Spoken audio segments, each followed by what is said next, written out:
گے، video shooting تو ہوگی، بارات ڈی جے کے ساتھ جائے گی، رت جگہ تو ہوگا، ہلدی مہندی تو کریں گے، جوتا چرائی تو کریں گے، شادی میں 56 بھوگ تو پکے گا۔ جس کا دین سے کوئی تعلق نہیں ہے اس کو اصل دین سمجھ کر مضبوطی سے پکڑ لیا اور دین کے بارے میں کچھ پتا نہیں ہے۔ اب جاتے جاتے تلخ بات کہتا جاؤں گا، ارے بیٹی کی شادی میں ماں باپ زندگی بھر کی کمائی لگا دیتے ہیں۔ عبداللہ سمئی نے کہا میری ایک بیٹی ہے، اس سے نکاح کرو گے تو معاف کر دوں گا۔ کہا مجھے منظور ہے۔ کہا جلد بازی مت کر، پہلے سن تو صحیح، میری بیٹی اندھی ہے، میری بیٹی گونگی ہے، میری بیٹی بہری ہے، کئی عیب گنا دیے۔ جناب ابو صالح نے کہا منظور، ایسی معذور لڑکی، ایسی اپاہج لڑکی اگر اس سے نکاح کر کے زندگی بھر خدمت کر کے یہ سیب کھانے کی غلطی معاف ہو سکتی ہے تو میں اس کو معاف کرانے کے لیے یہ سب بھی کرنے کو تیار ہوں۔ کم سے کم یہ سیب کی غلطی دنیا میں معاف ہو جائے، آخرت کی پکڑ سے بچ جاؤں گا۔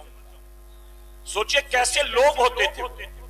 کہا مجھے منظور، نکاح ہو گیا، کمرے میں گئے، رات بیوی کے کمرے میں داخل ہوئے تو سلام کیا، سلام کیا تو بیوی نے جواب دیا، جواب سنا تو کان کھڑے ہو گئے۔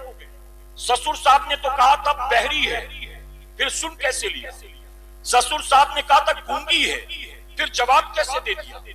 اور قریب گئے تو دیکھا حسن کی پیکر دلہن کے جوڑے میں بیٹھی ہے۔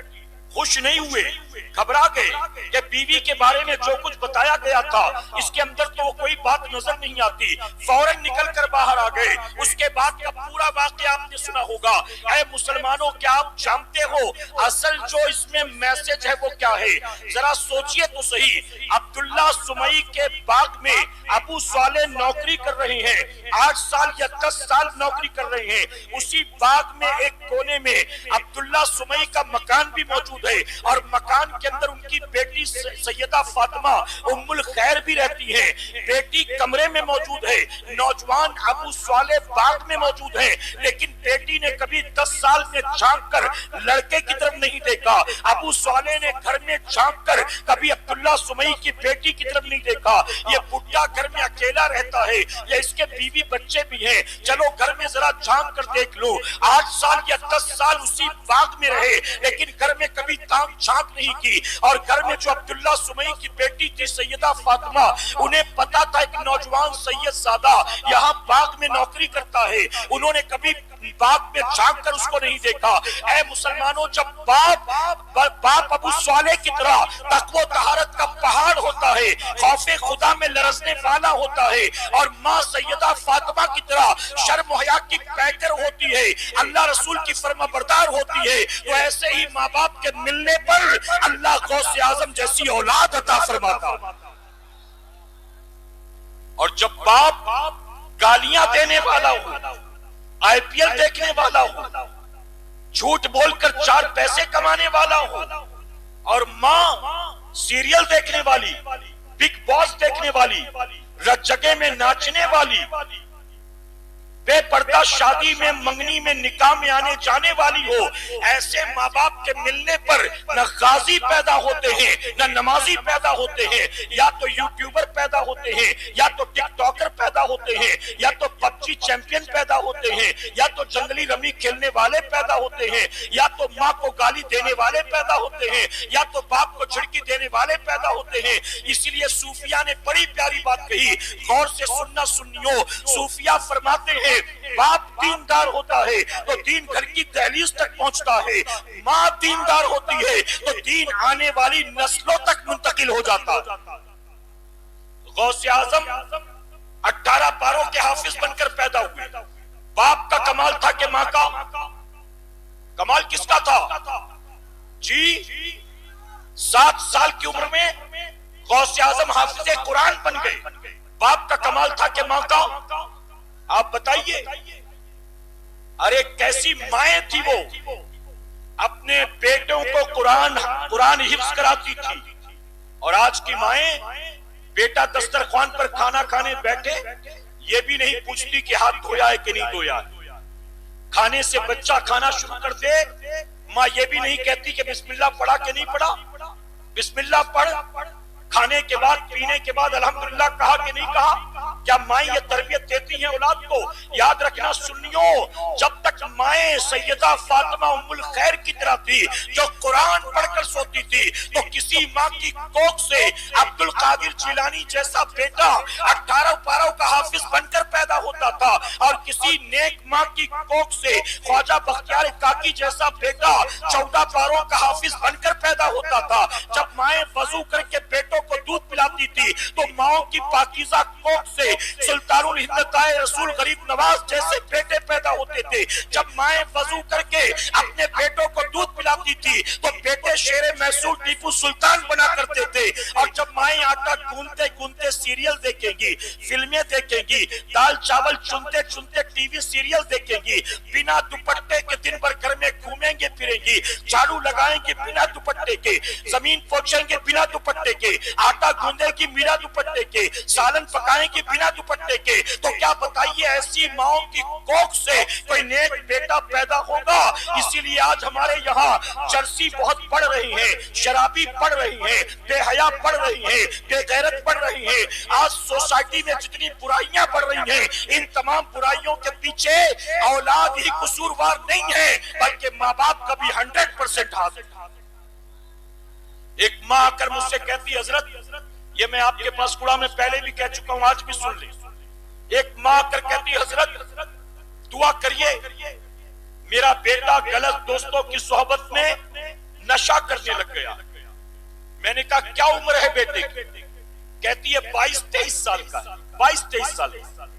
میں نے اس ماں سے کہا تیرا بیٹا نشہ کب سے کرنے لگا؟ کہنے لگے 2-3 مہینہ ہوا۔ میں اس ماں سے کہتا ہوں تیرے بیٹے کے شرابی ہونے کا رونا رو کہ تو جیسی ماں کا جاہل ہونے کا رونا رو؟ کیسی ماں ہے تو؟ 9 مہینے تو نے اسی کو اپنے شکم میں رکھا، اپنی جان داؤں پر لگا کر تو نے اس کو جنم دیا، اپنے رگوں کا خون دودھ میں منتقل کر کے 2 سال تک سینے سے لپٹا کر تو نے اس کو دودھ پلایا، تو نے اس کے رال ناک تھوک کو صاف کیا، تو نے اس کے پیشاب پیخانے الٹی کو صاف کیا، تو نے اس کی انگلی پکڑ کر چلنا سکھایا، لقمہ بنا کر کھانا سکھایا، توتلی زبان کو بولنا سکھایا۔ کیسی ماں ہے؟ ارے 20-22 سال بیٹا تیرے ساتھ تھا اور 22-23 سال کے بیٹے کو تو نمازی نہیں بنا سکی، اور 2-3 مہینے میں شرابیوں نے اس کو شرابی بنا دیا۔ سارا قصور تیری اولاد کا ہے، تیرا کوئی قصور نہیں۔ اسی لئے میرے نبی نے 1450 سال پہلے فرمایا، تو غور سے سنیے گا، میرے نبی نے سیدنا ابو ہریرہ سے فرمایا، ابو ہریرہ جب دنیا والے نکلتے ہیں رشتہ تلاش کرنے تو 3 چیزیں دیکھتے۔ سب سے پہلے حسب نسب دیکھتے، ہم شیخ ہیں بیٹی شیخ کی لائیں گے، ہم سید ہیں غیر سید کے یہاں شادی نہیں کریں گے، ہم خان ہیں خان سے نیچے کسی سے بات نہیں کریں گے۔ نبی فرماتے سب سے پہلے لوگ حسب نسب دیکھتے، پھر دوسری چیز مال دیکھا جاتا ہے، لڑکی کا باپ مالدار ہے کہ نہیں، مکان کیسا ہے، گاڑی ہے کہ نہیں، بینک بیلنس ہے کہ نہیں، پلاٹ ہے کہ نہیں، کھیت کھلیان ہے کہ نہیں، اگر میں اس کی بیٹی بیاہ کر لاؤں گا تو کتنا مال ساتھ میں لے کر آئے گی۔ آقا فرماتے حسب نسب دیکھتے ہیں، پھر مال دیکھتے ہیں، اس کے بعد حسن و جمال دیکھتے ہیں، لڑکی کا رنگ کیسا ہے، لڑکی کے بال کیسے ہیں، لڑکی کی ہائٹ کتنی ہے، لڑکی کی آنکھیں کیسی ہیں۔ آقا فرماتے ابو ہریرہ دنیا والے 3 چیزیں پہلے دیکھتے ہیں، لیکن تو 4تھی چیز پہلے دیکھنا، اور 4تھی چیز کیا ہے؟ آقا فرماتے ابو ہریرہ پہلے دینداری دیکھنا، اگر لڑکی دیندار ہو، حسین و جمیل نہ ہو تو بھی بسم اللہ کرنا، لڑکی دیندار ہو، حسب نسب نہ ملے تو بھی بسم اللہ کرنا، لڑکی دیندار ہو، غریب کی بیٹی ہو تو بھی بسم اللہ کرنا۔ اور مولا کائنات فرماتے ہیں جس نے حسن دیکھ کر شادی کی حسن ڈھل جانے والا ہے، جس نے مال دیکھ کر شادی کی مال ختم ہو جانے والا ہے، اور جس نے دینداری دیکھ کر شادی کی اللہ دینداری میں برکت عطا کرنے والا ہے، اللہ عزت عطا کرنے والا ہے۔ بلکہ ایک حدیث شریف میں یہاں تک آتا جس کا مفہوم ہے جس نے دینداری دیکھ کر شادی کی اللہ اس کو مالداری بھی عطا فرمائے گا۔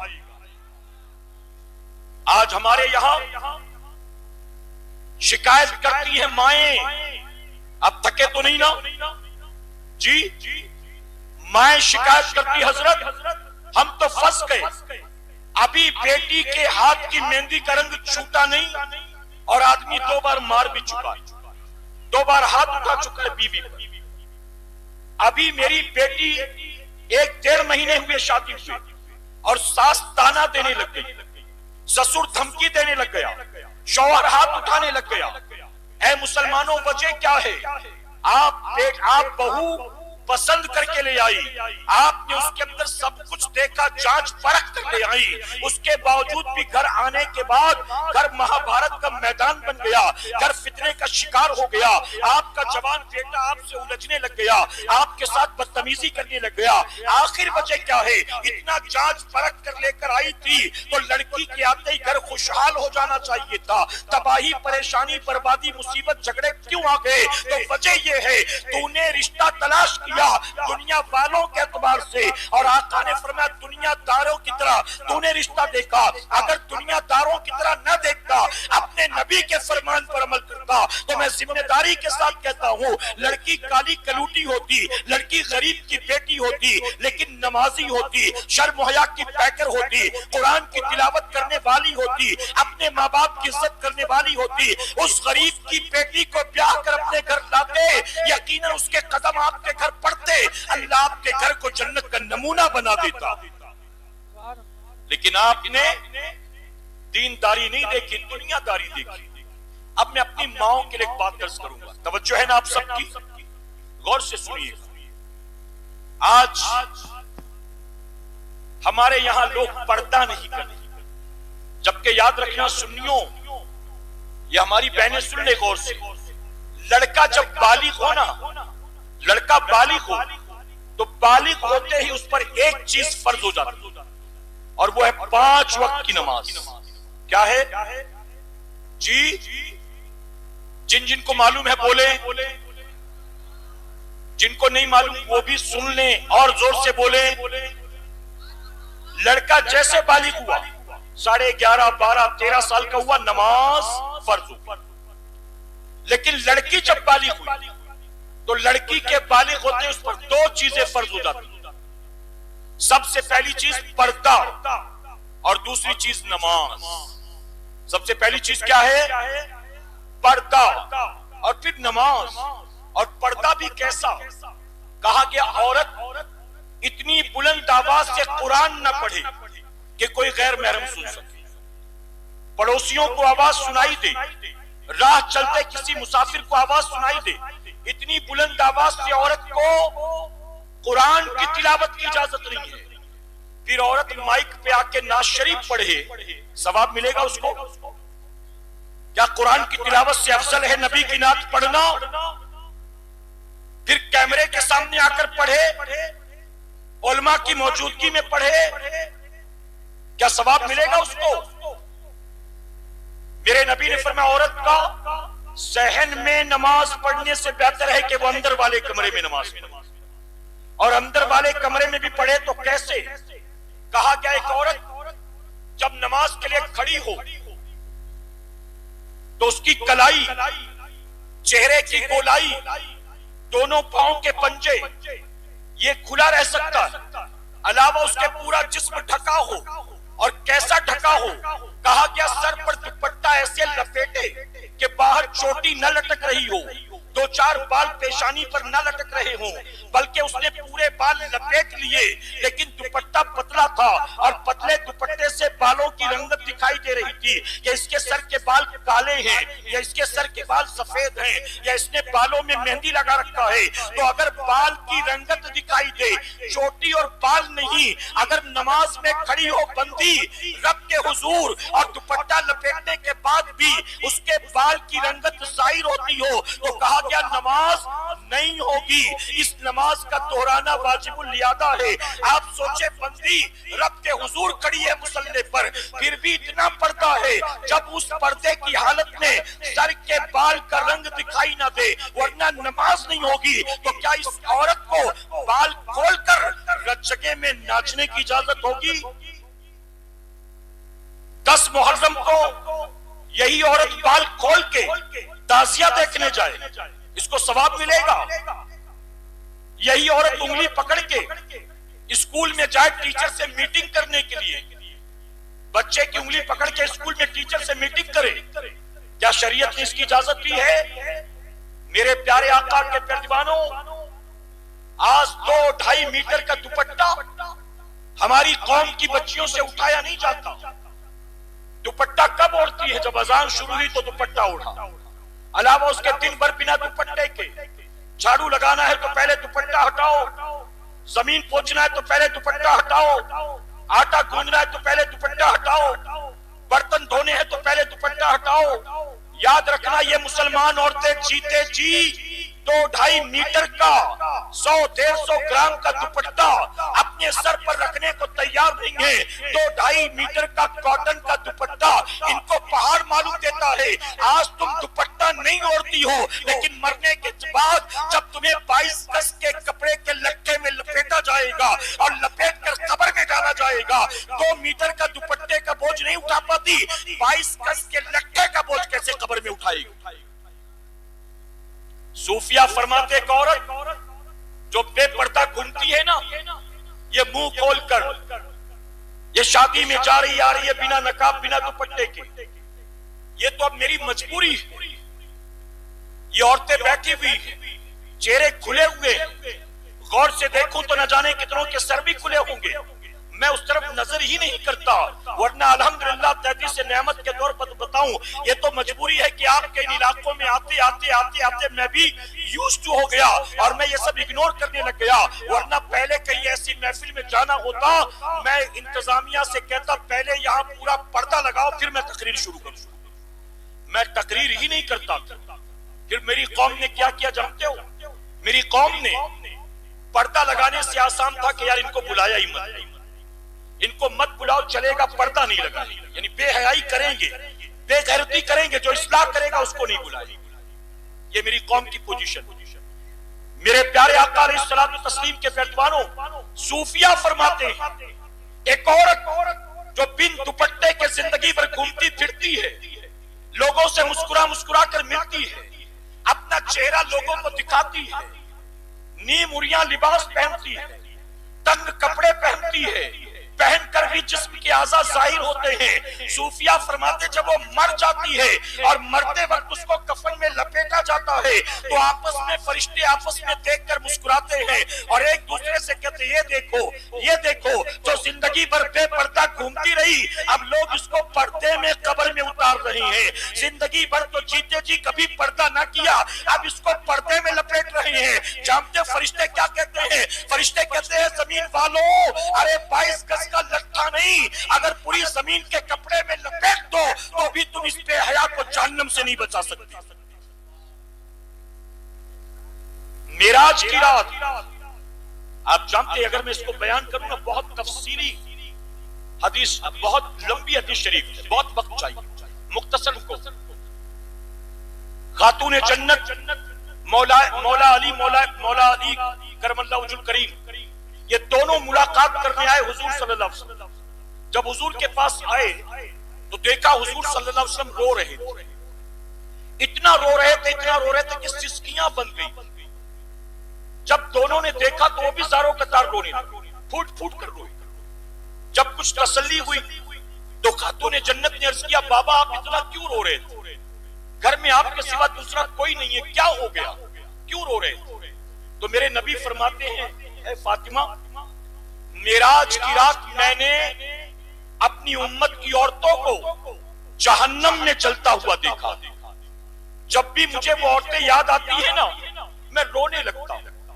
مولا کائنات نے عرض کیا یا رسول اللہ ہمیں بتائیں کہ وہ عورتیں جہنم کی آگ میں کیوں جلائی جا رہی، جہنم میں کیوں جل رہی؟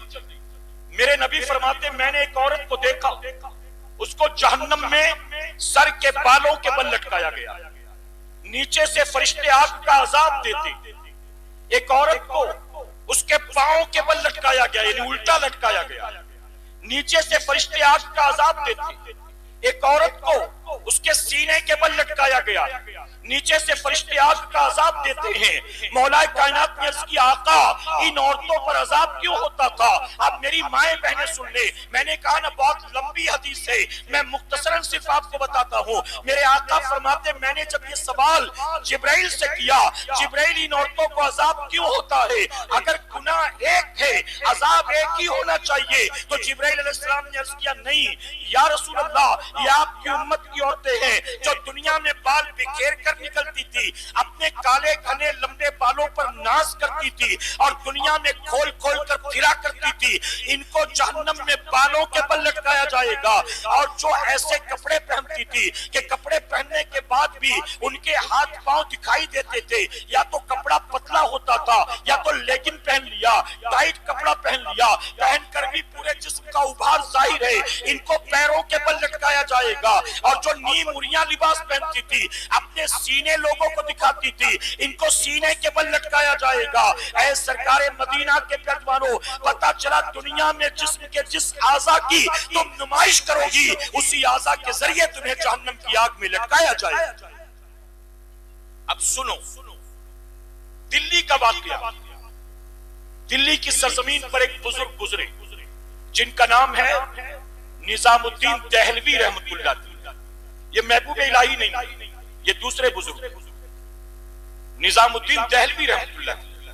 ان کی مزار شریف جانتے ہو کہاں ہے؟ ان کی اور ان کی والدہ کی دونوں کی قبر خواجہ بختیار کاکی رحمت اللہ علیہ کی مزار میں، جہاں عورتوں کے بیٹھنے کا سیکشن ہے نا، وہاں پر ان دونوں کی مزار موجود۔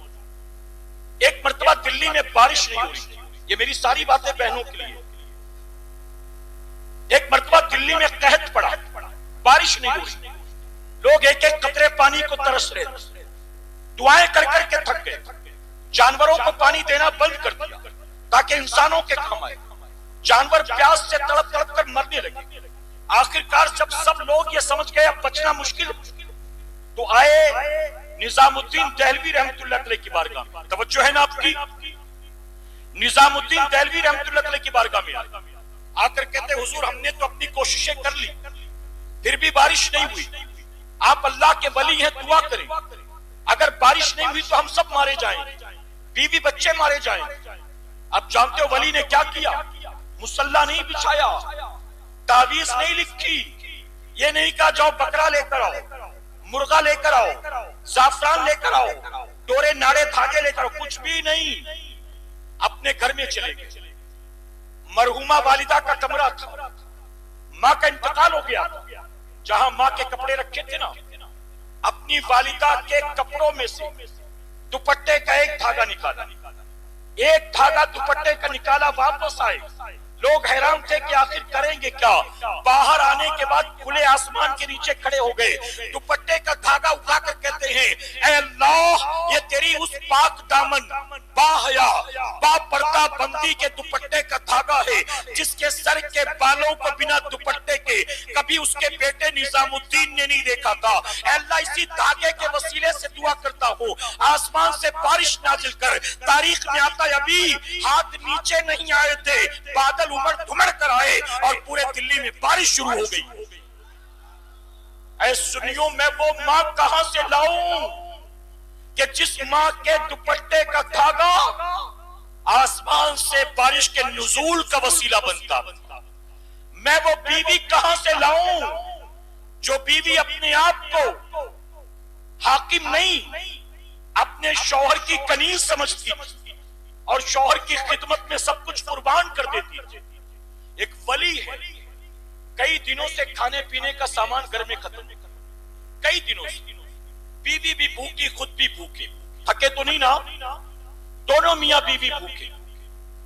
ایک مرتبہ صبح سویرے نکلے کام پر جانے کے لیے تو بیوی سے کہا میں جا تو رہا ہوں روزی تلاش کرنے، کئی دنوں سے جا رہا ہوں روزی نہیں مل رہی، آج تو دعا کرنا اللہ روزی دے۔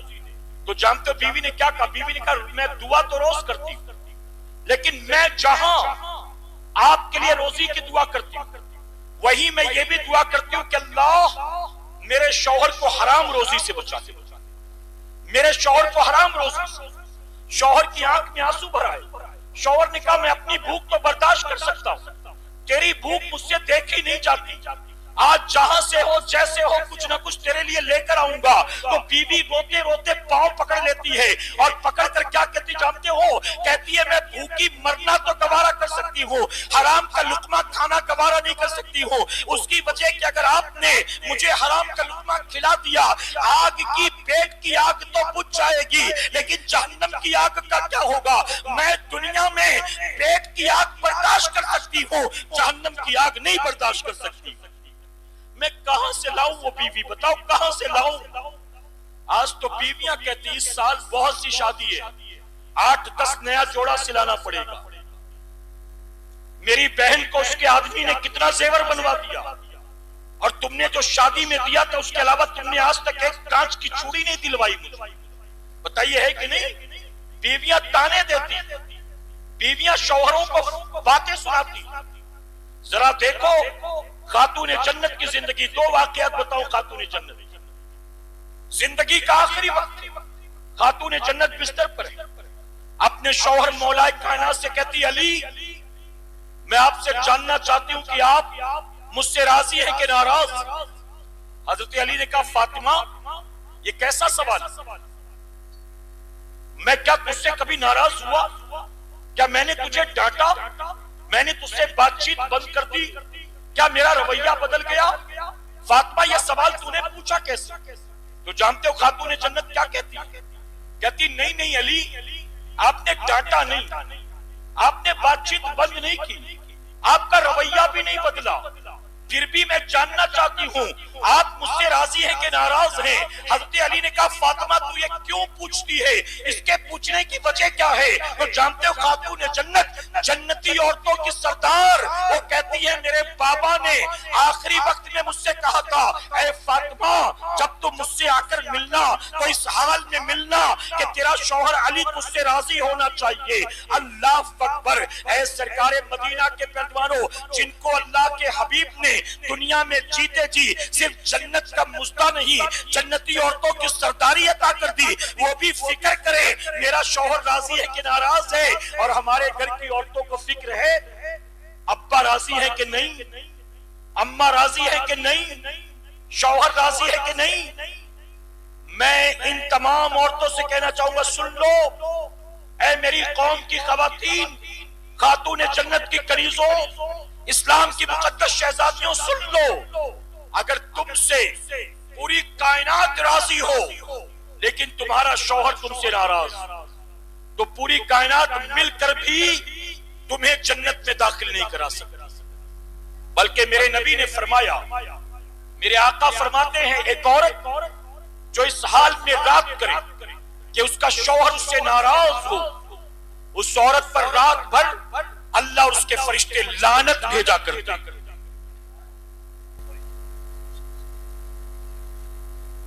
درود شریف پڑھنے کی مرتبہ اللہم صلی علی محمد وآلہ الف الف مرہ۔ میرے پیارے آقا علیہ الصلوۃ والتسلیم کے پہلوانوں، آپ دیکھ رہے ہیں کہ ہماری آج کی اس محفل پاک کے خصوصی مہمان ممبر رسول پر جلوہ افروز ہیں۔ جو حضرات بیٹھے ہیں جن کی توجہ ہے وہ ذرا کہیں سبحان اللہ۔ اچھا حضرت تشریف لائے، میں اپنی بات مکمل کرتا ہوں، مجھے بس 5-7 منٹ کا وقت دیں اگر اجازت ہے آپ کی جی، تاکہ میں اپنی گفتگو سمیٹ سکوں۔ میرے پیارے آقا کے پہلوانوں، دیکھیے ایک مہمان جو آنے والے تھے وہ نہیں آئے تو ان کے نہ آنے پر بہت سے لوگ ناراض ہوئے، لیکن اتنے بڑے بڑے مہمان اور ہماری جماعت کے علماء اکرام آئے ہیں، کیا ان کے آنے پر آپ کو کوئی خوشی نہیں ہوئی؟ جی جن کو ہوئی ذرا کہیں الحمدللہ۔ بلکہ آپ جو بیٹھے، میں نے تو شروع میں ہی آپ سے کہا نا کہ جو آنے والے مہمان کے نام پر آئے تھے، جب پتا چلا مہمان نہیں آ رہے ہیں تو وہ چلے گئے یا تو نہیں آئے، لیکن جتنے بیٹھے ہیں یہ کسی مقرر کے نام پر نہیں آئے، غوث اعظم کے نام پر آئے ہوئے ہیں، اور اسی لیے تو بیٹھے ہوئے نا کیونکہ غوث اعظم کے نام پر آئے ہوئے ہیں۔ اللہ آپ سب کا آنا قبول فرمائے۔ میں اپنی گفتگو سمیٹتا ہوں۔ میرے پیارے آقا کے پہلوانوں، تو خاتون جنت نے یہ کہا نہیں علی، میں اس لیے نہیں پوچھتے کہ آپ ناراض، میں نے اس لیے پوچھا کیونکہ میرے آقا نے مجھ سے یہ فرمایا تھا کہ فاطمہ جب تم مجھ سے آ کر ملنا تو اس حال میں ملنا کہ تیرا شوہر علی تجھ سے راضی ہونا چاہیے.